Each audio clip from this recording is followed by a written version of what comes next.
Is Mafia the old country a problem? Let's find out. But first, we need to talk history. I used to be a taxi driver.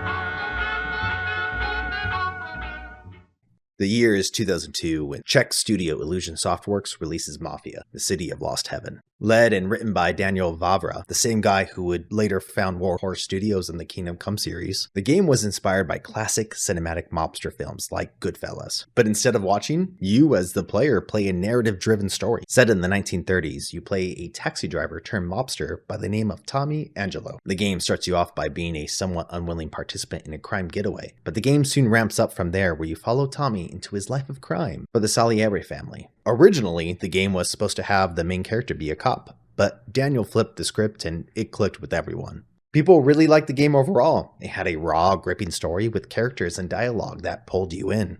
With the success of the original game, in 2008, Take-Two Interactive acquired Illusion Softworks, rebranding it as 2K Czech and positioning the studio to develop a sequel. My name is Vito Scaletta. I was born in Sicily in 1925. Now rebranded as 2K Czech, and with the success of the first Mafia game behind them, Daniel Vávra and his team got to work on Mafia II. Deep into development, what appears to happen is Daniel and 2K have creative differences. For the third installment of the game, Daniel wanted two protagonists, one gangster and one cop, and have their stories intertwined. It actually sounded kind of cool. You would play as the gangster and then later the cop, and even though you know what already happened because you played as the gangster, it would still be hard for the cop to solve the mystery. Well, 2K wasn't having it, so Daniel left. Mafia 2 did get released and ended up being a commercial hit. By 2011, it had sold almost 3.5 million copies worldwide. Reviewers praised the authentic period atmosphere, story, and characters. Another win in the book, but now without the leader who penned the original two Mafias. And all over creative differences for how the third one would turn out. You tell him I'm on my way. But nobody. Tell him I'm on my way. I keep my mind. Well, with the departure of the series leader, Mafia 3 ended up taking quite the turn. 2K was seeing the success of Grand Theft Auto and wanted to be the Pepsi to its Coke. Mafia, gangsters, what better franchise to shift into an open world story, a choice that would eventually come back to bite them. Mafia 3 development was shifted to that of Hangar 13, led by Hayden Blackman, an ex-LucasArts director that worked on games such as Star Wars The Force Unleashed and Star Wars Galaxies. Hangar 13 ended up setting Mafia 3 in 1968 in the fictional city of New Bordeaux, based on New Orleans. The story follows Lincoln Clay, a Vietnam veteran who returns from war and wages war against the Italian Mafia after his adopted family is betrayed and murdered. And while the game was praised for its story, acting, and writing, the story missions and gameplay, let's just say it felt a little like deja vu. The cinematic storytelling that the Mafia games were based off of took a back seat, and the game suffered because of it. What happened? Apparently 2K fumbled the ball in its leadership. One of the biggest struggles, according to several people who worked on Mafia 3, was that management finalized too many decisions too late in development. In the end, Mafia 3 did ship to 4.5 million copies, and did well despite the mixed reviews. 3 games down! 1 to go. And if you've made it this far, can you do me a quick favor and... We need to let him finish the job, otherwise... No.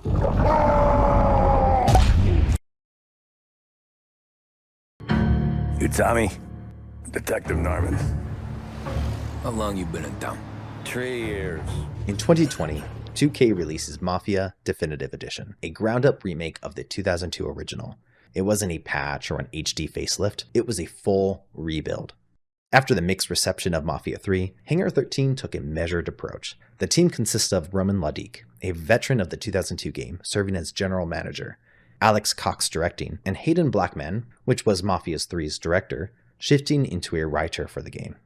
They overhauled the game completely. Visuals, dialogue, gameplay, all updated while staying true to the original story. Fans and critics agreed it was more than a refresh. It was a respectful revival. 2K later confirmed the remake didn't just score well, it also hit big on sales, exceeding both critical and commercial expectations. This was the franchise's clean reset. Then the whiplash. In 2022, amid a wave of project cancellations, 2K announced Hayden Blackman's departure from Hangar 13 to open his own studio. And again, creative differences on the 2K level drove talent away. 2K is not doing a great job keeping people on the team.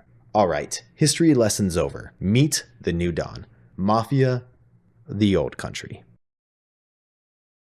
You're part of the Torrisi family now. Act like it.